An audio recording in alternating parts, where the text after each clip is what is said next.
In the tutorial, I want to quickly show you how to find spot colors for your artwork when you have created it in CMYK. This customer has sent us an art file and has shown us what color that they want by screenshotting the color. So I will show you how to find that in Illustrator so that you can do that before sending your artwork.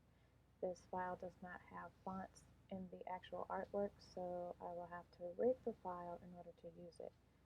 I will show you quickly how to create outlines, although this will not look correctly. What you want to do when your fonts are loaded, you want to make sure that you go to the text menu.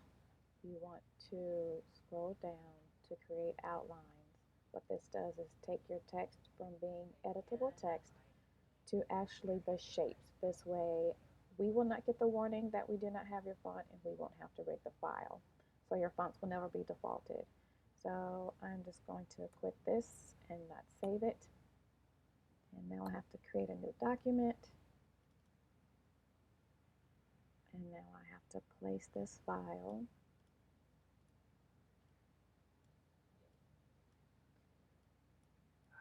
And then I have to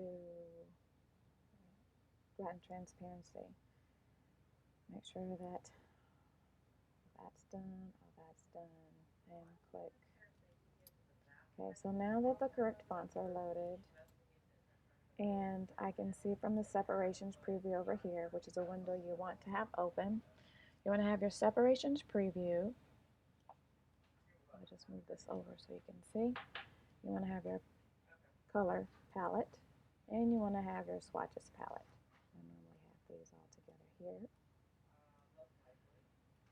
Okay, so the customer noted that they wanted to have PMS 424. As you can see, when we click on the color, it is a full color process gray. What I will do right away is go ahead and click on the swatches palette on the options and select all unused to get rid of any swatches that are not used in the file, which should be all of them because there is no spot. As you can see here in the separation preview, there is no spot listed, and if we turned off different colors, you would see the values change. What we need to do is to open up under Window, Swatch Libraries. Swatch Libraries, you want to go to Color Books, and you want to choose Pantone Solid Coated. You may have the new version, Pantone Plus. We just have two separate books because this is the older version, CMYK, and this is the HSB. So you still want Pantone Solid Coated either way. You only want uncoated if your material is uncoated because the colors do look different and the builds are different. So you want to choose Solid Coated. This will bring up this palette. And you actually search for it and then select your artwork and click on the item.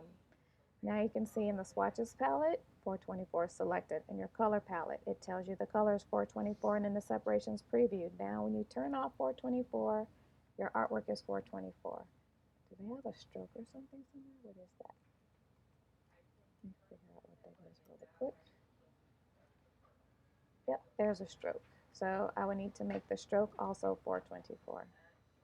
So now when I turn it off, it's 424. Now I have to figure out what size this actually should be because I had to place the file. I don't know, so I don't even know that it was fitted correctly inside the original file. I have to check and see. No, it was not. So I don't know the size of the file, so I would have to contact customer service in order for me to finish. You want to make sure that, let me see, what size is this? 0.39. I have no idea what this could possibly be. So I'm going to have to stop what I'm doing. I'm going to have to contact customer service to see if they know what it is. Say this was the correct size. You want to make sure that you give a 1/16 of bleed. And so for that, you can just drag over your same color into your swatches, and you want to make sure that it is actually a 9-point stroke. That would give us the bleed that we would need. And you would also want to make sure that all of your text is within this area. This is a 16. Let me go ahead and show my guides. That is the guide. So this is really not to size. So I have to figure out what size this should be. And as you can see, this would be the die line. This would be the safety area that this text needs to be inside of. And the very outside would be the bleed area. So it would actually look like this. So this is your safety area, which no text can go beyond. This is your die line, and then this would be your bleed area. So we have our bleed, our die would be in here. This would be our die line, and then this would be our safety area.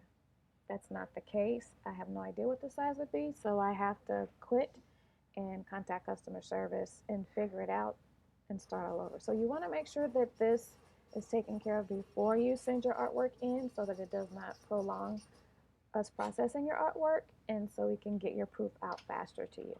If you have any questions, please be sure to contact your customer service rep so that we can help you. Have a wonderful day.